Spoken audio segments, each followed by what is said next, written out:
I'm saying hi. This is True Rewind. This is True Rewind. This is True Rewind. This is True Rewind. This is True Rewind. This is True Rewind. Hello. It is me, your True Heel Phenom, SP3. We are back once again in the DeLorean, pump up the flux capacitor for episode 35 of True Rewind. This is where me and the Monday Night Warriors and the mini Monday Night Warrior, we go back in time to 1996 and we review WCW Nitro and WWF Raw, and we decide what was the better show for the week. So I am back once again with the connoisseur of all reporting, Mr. Romeo Anthony Colon. What is up, gentlemen? And Harlem, nice to see you. And we are back with everyone's favorite backseat driver, the supreme Ivan Ooze, Mr. Drunk Guy JJ. I gotta hand it to you, Sid. You're probably the first dude I know to have a child at 7 since we are in 96 in February. Pretty impressive, I must say. You know, it's good to be back. We went back in time. We saw 70-year-old SP3, and yes, the one, the only true Harlem Heat is here with us. It is she, your future True Heel Phenom, Harley P. This is a reminder to you guys watching, give this video a thumbs up, share this video with all your wrestling fans and friends. Of course, there is the iCard. You can push that to subscribe, and the bell below that to press all for all notifications for all the great content right here on True Heel Heat. Of course, in the comment section below, let us know what you think as we review WCW Nitro from February 12th, 1996. Yes, it is only one episode we are reviewing here because Monday Night Raw has been preempted by the Westminster Dog Show. Damn dogs. Fucking mutts, man. I tell you. One night after WCW Super Brawl 6 that we reviewed in our last episode, Romeo, you have a lot to unpack here. You are our driver of the DeLorean, our pilot, our quarterback. Take it away. Guys, before I take this to the show Nitro in Tampa, Florida, I have a few notes here from the Wrestling Observer newsletter. Man. Just because Raw isn't taking place does not mean there are not shots being being thrown at WCW by the WWF, by Vince McMahon. And I'm going to talk about it here for a little bit. In the past week, he filed a complaint with the FTC claiming TBS is using unfair business practices to try and destroy WWF to achieve a monopoly over the wrestling industry. Jaquan, what do you always say? The what? The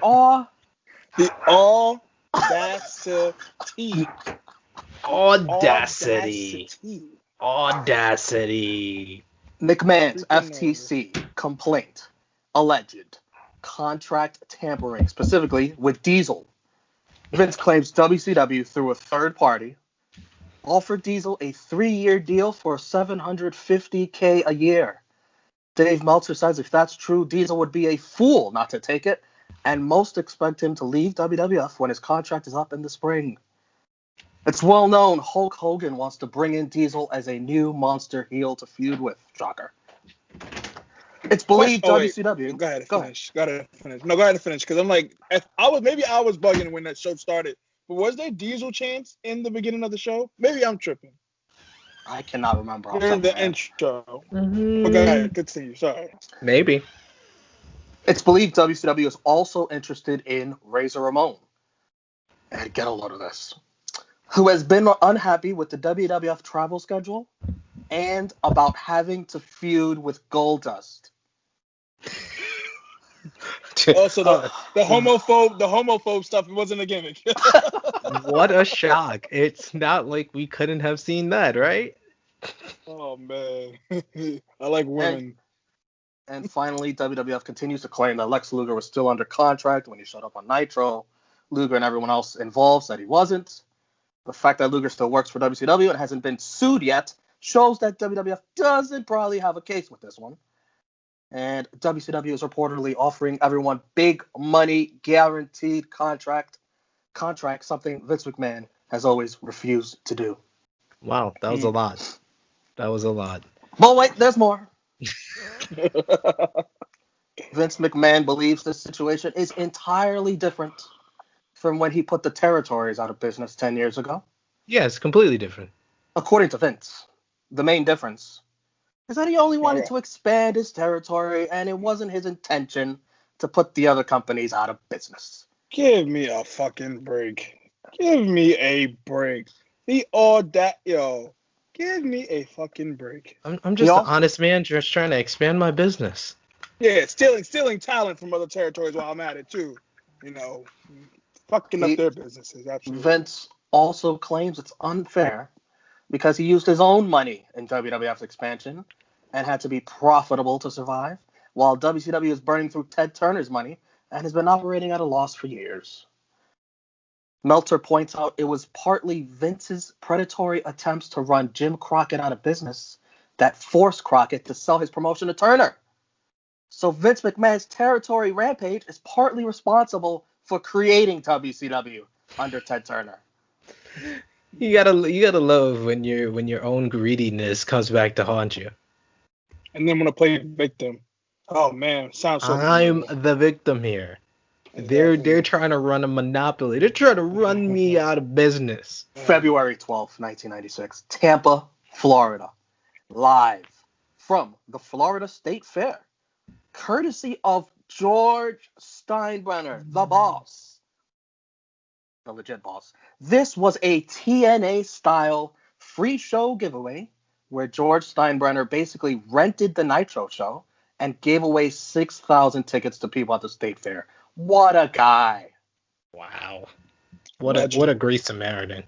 George Steinbrenner, the owner of the New York Yankees. Pepe and Manga reports it. Well, he has Pepe in glasses, a headset, and a cape this week. And he starts off, I didn't get the full line here, but I just got the first couple of words. Mongo says, "Let me tell you, folks, if you missed that," talking about Super Brawl, "you got a screw loose." I mean, I'm sure you got a screw loose watching Super Bowl. How about that? Absolutely. You wanted to lose money if you ordered that piece of shit. They do a recap of Super Bowl. They start with the Pillman Sullivan respect match. What better place to start? Bischoff mentions that Pillman left the building, and that he's history. They let us know that next week, when Raw comes back, of course, a world title rematch between Ric Flair and the Macho Man Randy Savage. That's smart. That is smart. You know, Raw is going to see a bump because people are missing a week, so they're going to come back strong. So why not get something that was a proven draw with Macho Man versus Flair. And Raw will 45 out of the ones we've saw. And Raw will be coming off of their In Your House show the night before.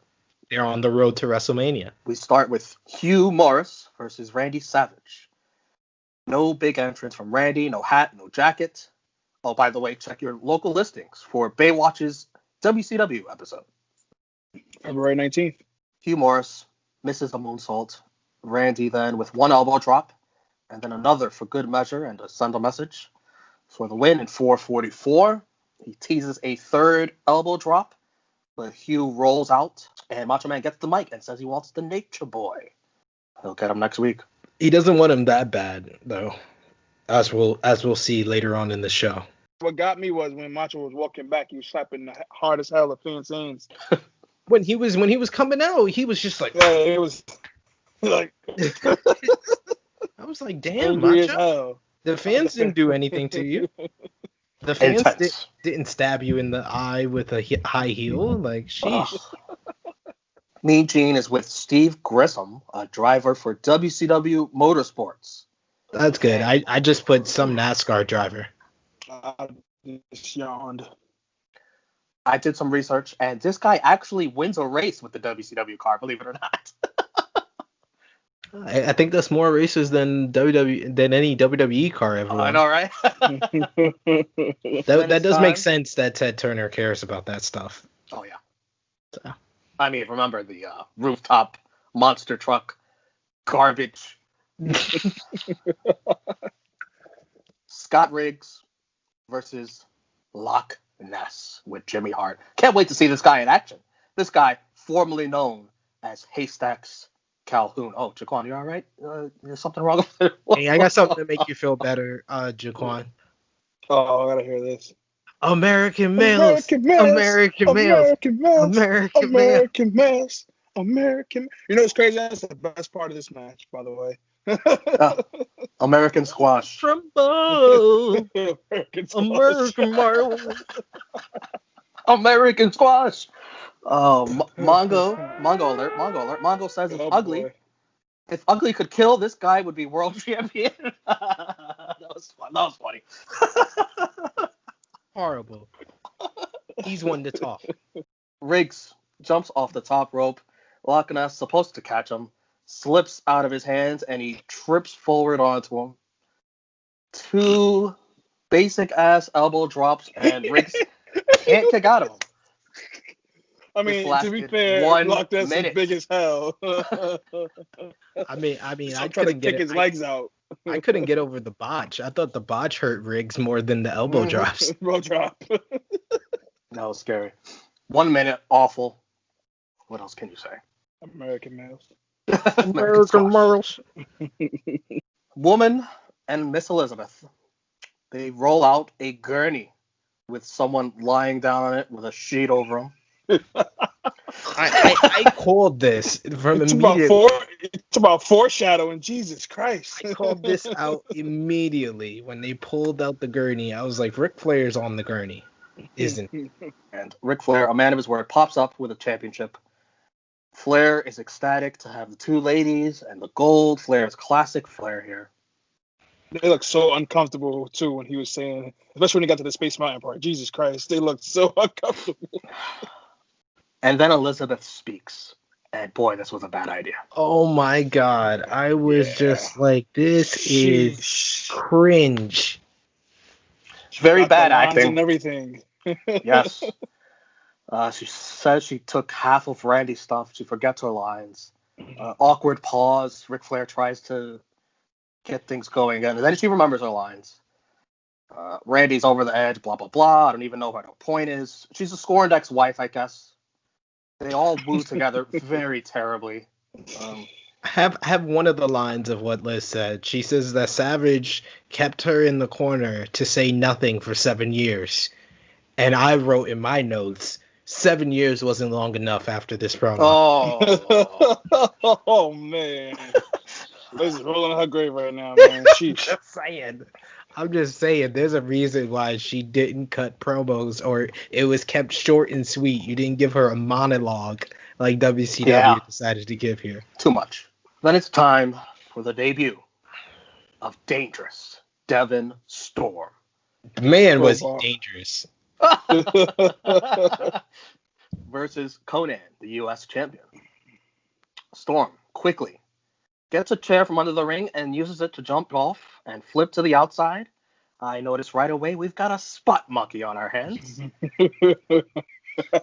This dangerous motherfucker. The spiritual predecessor to Sabu.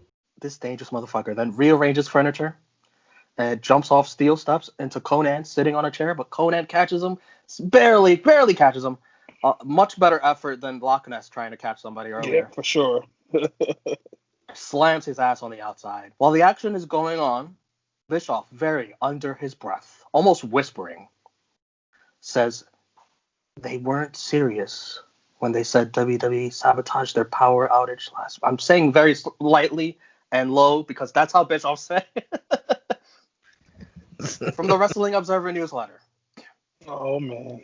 WWF lawyer Jerry McDivitt said Eric Bischoff a letter demanding an apology for WCW's insinuations that WWF was responsible for the power outage on Nitro 2 weeks ago, and Bischoff was forced by TBS lawyers to apologize on Nitro. TBS officials have ordered Bischoff not to make any comments on TV or to the media about Vince until after the Time Warner merger goes through.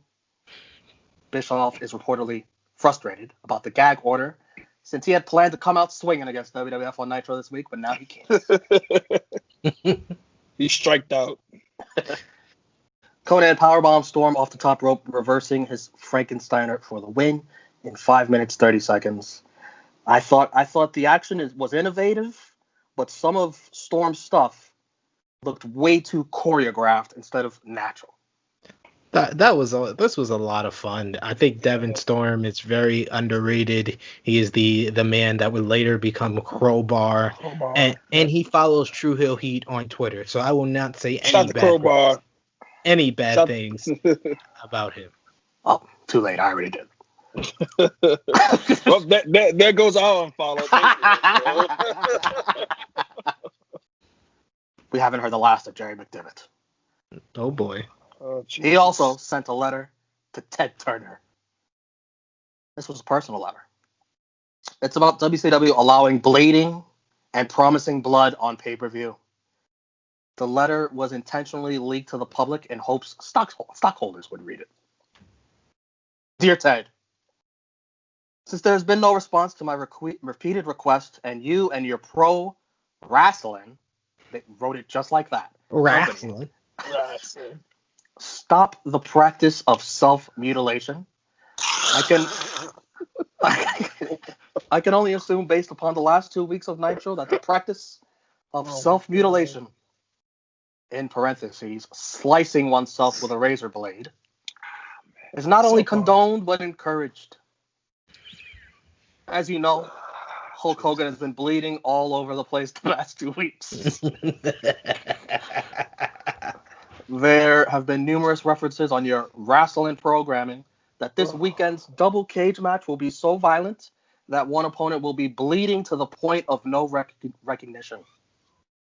This encouraged practice of self-mutilation is disgusting, violent, potentially infectious, and completely contradictory in every way to your testimony before Congress in June of '93, and contrary to your 1995 participation of Voices Against Violence. Notwithstanding numerous unprecedented predatory practices against the World Wrestling Federation, if you continue to promote self-mutilation, I hope your stockholders hold you accountable for this unethically, I don't even know this word, guttural, potentially unhealthy practice. It's okay. You was only 8 in 96. You understand? My goodness. And then they ask for a counter argument from the defendant, and they say, "Here is in your house, December 1995, British Bulldog versus Bret the Hitman." Arn Anderson with woman. Eric Bischoff casually mentions only 3 of the Horsemen are in the building. Hulk Hogan comes out with a Band-Aid on his eye still. Big cheers. Mongo says him and Macho have felt the heels in the WCW, and I'm not just talking about the wrestlers, if you know what I mean. Oh, insider talk, Mongo alert. Fucking dweeb.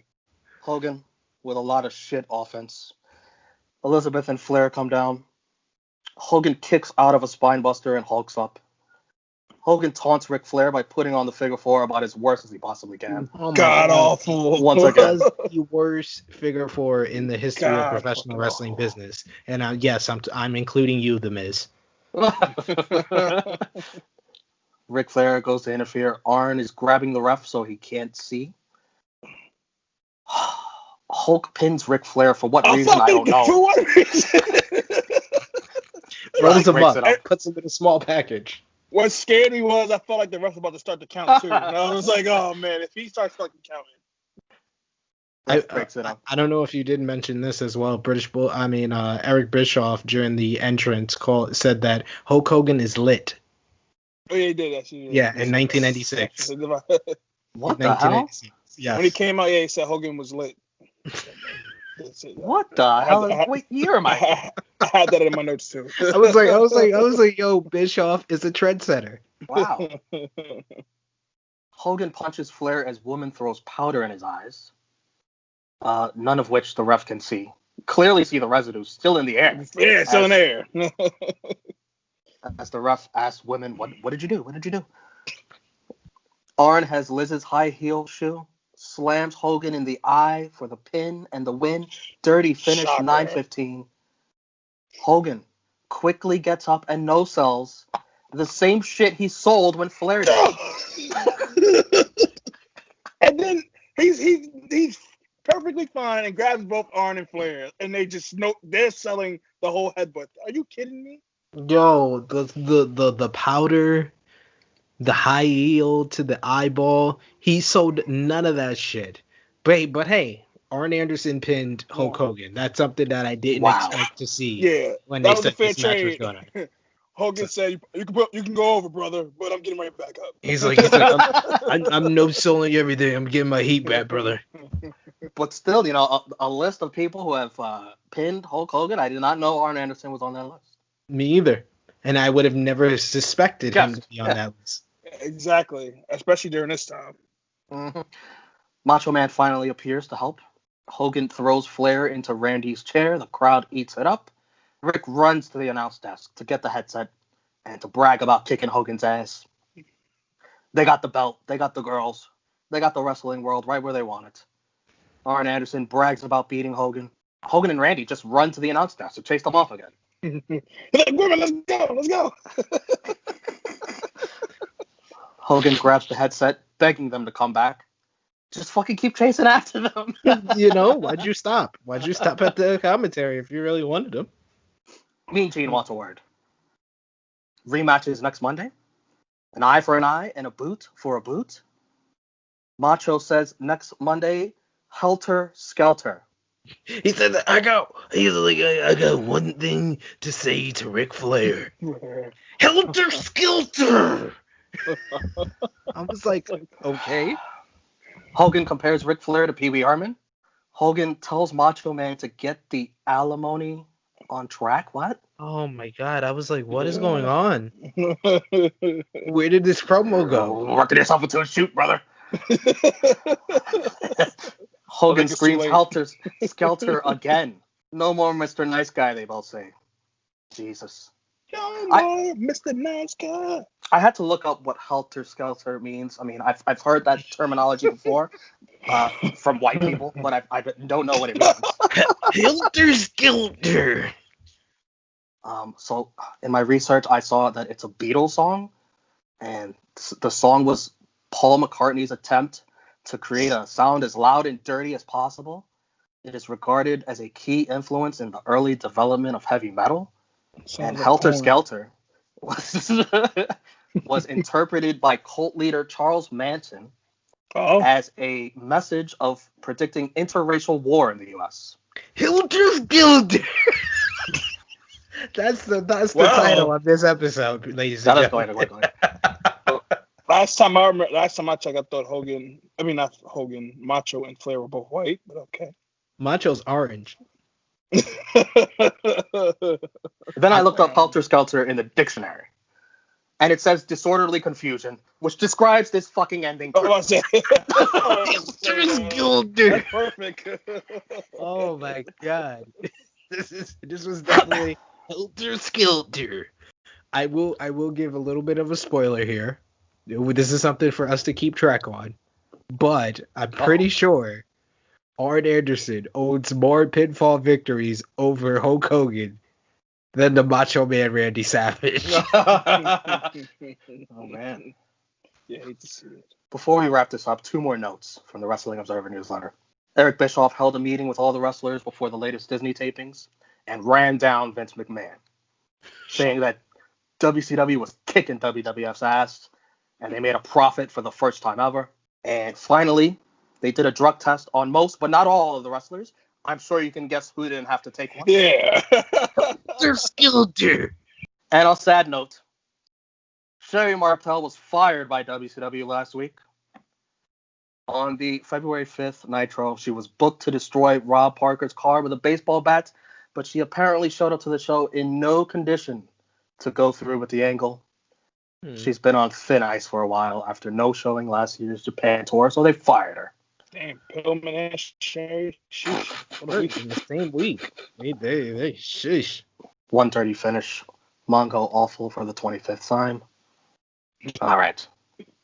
Match of the night, Conan versus Dangerous Devon Storm. Conan and Crowbar. I mean, Devon Storm, yep. Absolutely. Conan versus Storm was the match of the night. Very innovative stuff. MVP, besides the obvious George Steinbrenner for putting this show together for free for fans. Arn Anderson. What a win. I gotta agree. Double A with the biggest win of his WCW career. He got a pinfall victory, whether clean, dirty, it doesn't matter. You got a pinfall victory for Hulk Hogan, the real Main man, event. the real man that will lay down for nobody. And Jabroni, LVP. Miss Elizabeth. Oh yeah. She was bad, but I'm gonna have to go with our all-time favorite, our all-time LVP, Mr. Hulk Hogan. He got the loss in the main event. He had that indescribable promo at the end, and Remembered his lines at least. hey, yeah, but that no sell, the same shit that you've been selling for weeks to the same injured eye, yet you didn't sell it for goddamn 30 seconds. That was just ridiculous. He's got to be that. To be fair, he sold it just as good as he sold his neck brace, so yeah. Yeah, Jabroni, Hulk Hogan too, Jaquan? Yeah, definitely. We'll put our thumbs out. We'll count it down. In 3, 2, 1 will be thumbs up or thumbs down for this edition of Nitro. 3, 2, 1. Thumbs down. Thumbs down. Unanimous. TV rating. Helter Skelter. Last week, they did a 2.9. What do you think they did this week going up against a dog show? Sid. I'm going to go with a 3.5. JJ. I'm going to go for pay-per-view and no competition. I'm going to give it like a 3.2. What'd you say, Sid? 3.5? Yeah. You're closer. 3.7. Shit. Helter Skelter. Helter Skelter. This is Nitro's highest rating to date, not including the 4.5 Clash of Champions did on a Tuesday. That is all. We will see you again next week. It's going to be, what is it going to be?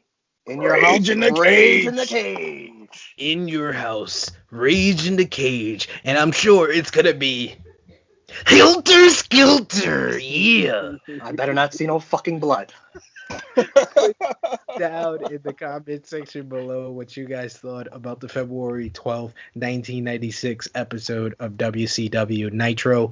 Give this video a thumbs up. Share this video with all your wrestling fans and friends. Of course, there is the iCard or the button below that to subscribe, and you can push the bell to press all for all notifications for all the great content right here on True Heel Heat. Drunk Guy JJ, tell the fine people where they can find you. On the gram, I just do. Hacksaw_J_Duggan. Twitter, Drunken Master J. Facebook, my name. And of course, follow the gang, as you already know. YouTube, Instagram, Facebook, MySpace, Skonex, OnlyFans. What's that new thing now? The new chat room shit? Chat room. We're everywhere. There's a new chat room thing. I'm learning something new today. Thank you. Yeah, man. Romeo, where can I find you? Sid, you're married. You don't have to worry. You don't have to worry about that. Yeah, I know. I don't want to. I'm good. Yeah, no, but this is 7-year-old Sid, so he probably just want to explore, explore the ways, I didn't get AIM until I was like 13, so go ahead. The Pride of NY on Twitter and Instagram. The Wednesday Night Warriors every week here on the True Heel Heat YouTube channel with my boy Chris G, where we go over AEW versus NXT. And you can find me on Instagram at TrueHeel_EpicSP3. You can find me every single Wednesday live, 3 p.m. Eastern Time, 8 p.m. BST on the Wrestle2 YouTube channel with Alex McCarthy on Wrestling Daily, and every single Saturday with True Heel Heat. Check out True Heel Heat 105 with our 4th annual year-end awards for 2020. So, for the Supreme Ivan News, Drunk Guy JJ, for the connoisseur of all reporting, Mr. Romeo Anthony Colon, it is me, your True Heel Phenom SP3. This has been episode 35, True Rewind. We are signing off until next time. Bye. Goodbye.